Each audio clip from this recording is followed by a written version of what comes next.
Maurice and Zach and Wagner.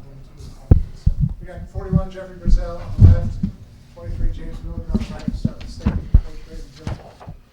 Well, I was proud of our preparation, probably more than anything. We certainly respected Wagner based on the season that they had, winning their league, winning 8 out of 9 coming in here, and then going to St. Bonaventure. So they had our coaching staff's attention.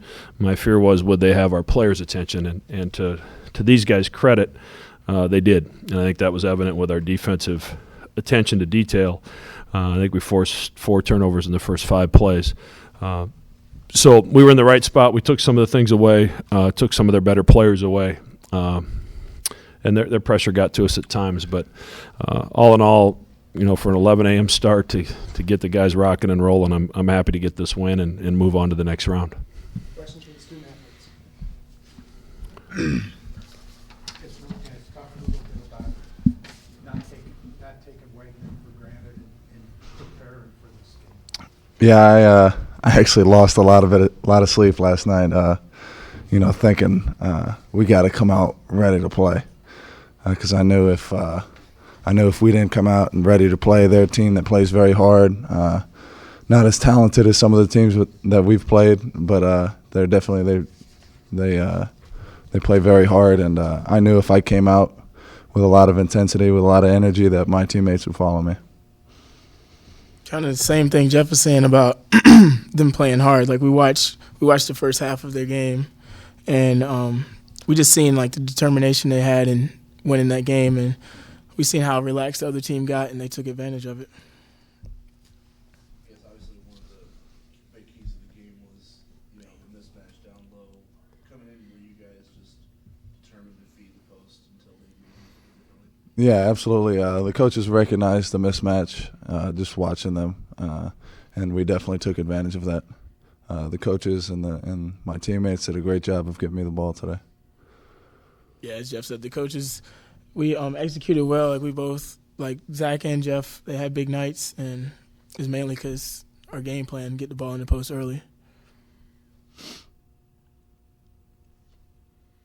Anything else? I guess they not only did a good job of getting you the ball, Jeff, they did a good job of getting Zach the ball. Yeah, Zach was on fire there for a little bit in the first half. I was very happy for him. He's a very strong, very good player, and I was very proud of the way he played. How pumped up were you when you got that steal? Yeah, kind of a fluke of a play, but it was pretty cool. It was pretty cool. I was pretty pumped. What do you guys now know for sure that this was your last home game? What kind of emotions do you feel in regards to that? Now that it's over? Yeah, I mean, kind of is the third time through it, I guess. So it's not as emotional as the first 2, but this one we know for sure. This is the last time playing in here. It's been great. I love the fans, love the people here. I'm definitely gonna miss it. It was emotional for me, but not like as Jeff said, not as emotional as like senior night, and then also just to have as many fans as we had today, as early as the game was, and it got loud in here, like especially when Zach made that big time play when he finished, and it was just an exciting crowd. You're 40 minutes away from going back to Madison Square Garden. What Yep. do either of you know about BYU from watching them this season? What you faced out there? I know they launch a lot of threes, and that's about all I know. We're going to learn a lot about them over the next couple of days and through our preparation, and we'll be ready. They pack that place out in Provo, and we'll be ready. Any other questions for the student athletes? Questions for Coach McDermott?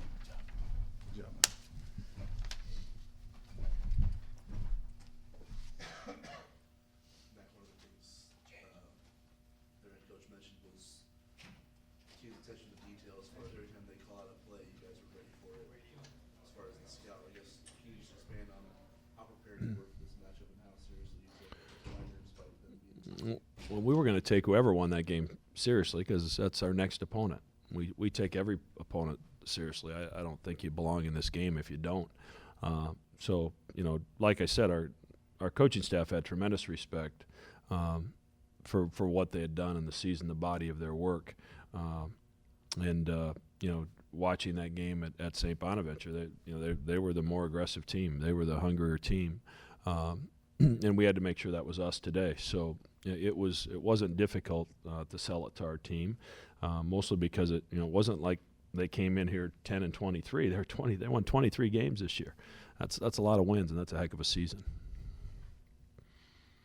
Across the stat sheet, pretty good distribution of scoring, especially from a couple bench players. Was this a little closer to maybe what you envisioned coming into the year?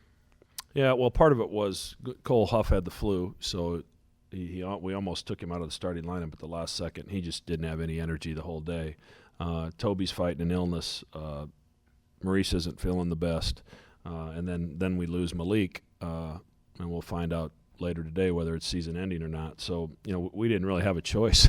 There wasn't many guys to throw in there. I think we only had 10 in uniform, and we were down to 9 without Malik, and then you throw Cole's illness in there as well. So we really had a short bench today, but I thought the guys that went in, I thought Toby gave us good minutes. I thought Ronnie was really aggressive on the backboards, and then Zach had a great first half. And to be able to go to Zach off the bench when you've got a guy like Jeff that sets the tone early is a heck of a luxury to have two of those guys. They've both been very consistent, and I think their field goal percentages reflect that on the season. You obviously wanted to try to take advantage of the size. I guess as you analyze it, did you get as much out of it as you? Yeah. Those two guys were 12 of 15 from the field, and what were they? 8 of 11 from the free throw line. So 15 attempts and 11 free throws. That's pretty good stuff. And their pressure the second half made it a little harder to get it in there, and we were back on our heels a little bit. I didn't think we came out of the locker room with the same zip that we needed to, and Wagner turned up the pressure a little bit, ran and double team Maurice and tried to make it difficult for him. And as we settled in, we used that pressure against him, but at least initially I think it impacted us and impacted our ability certainly to get it inside. This is now the second pretty solid outing on Kyrie. I know you talked a lot about the extra time being valuable to him, but what you're getting out of him during this run here, I guess going forward, do you think that's kind of the difference for you? How big, how you can extend that? Outside of the experience for the seniors getting to play extra games, his play in these two games is the most valuable thing that's happening. Just because of where he was mentally and from a confidence standpoint and how he's been able to flip it, against teams that have had really good seasons. We're not playing slouches. Alabama had a great season. Wagner had a great season. So, Kyrie's put 2 together back-to-back, which probably hasn't happened since December. So it moving forward for him into the off season, it's incredible the impact it'll have on him. What about the challenging program? I watched it. Watched their game last night. They're just they have so many weapons. I don't know all the names yet, but I do know Collinsworth. I think we might have played. He may have played here my first year, if I'm not mistaken. Went on a 2-year mission, and now he's back as a senior. So I think he played here when we played against him 6 years ago, which is kind of hard to fathom. But I think he's broke the NCAA record for triple-doubles. Just such a great leader. They've got 2 guys in the wings that I believe have made 200 3-point shots between them. Their front line last night appeared to be very active. They get out and go in transition. We're going to have our hands full. They had 13,000 in there last night, so I'm guessing that we're going to see a great crowd on Tuesday night. So it's going to be a heck of a challenge, there's no question, but I know one that our team's looking forward to. Where were you when you and I stumbled over? I was sitting in my basement. It was a great win, and I talked to Coach Jake this morning, and he's feeling rather lucky, I think, but that's okay. I thought their guys played great. The NCAA tournament's been fabulous so far. I mean, we've talked way back in November and December about the parity in college basketball, and now you're seeing it. There's those teams that won their leagues, and Wagner's another example of that. They're good basketball teams. Stephen F. Austin and Middle Tennessee, and right on down the line. There's Arkansas Little Rock I've seen a couple times on tape because they've played common opponents, and those are really, really good basketball teams. So I'm not surprised, and oftentimes those teams are older. And when you've got juniors and seniors that have been in your program, it has such a profound impact on your ability to execute under the bright lights. And you've seen that more than ever in the NCAA tournament this year. Anything else? Thank you. Yeah, he did play. He had a double-double. 12 points, 10 rebounds. I can't believe you didn't know that, Rob.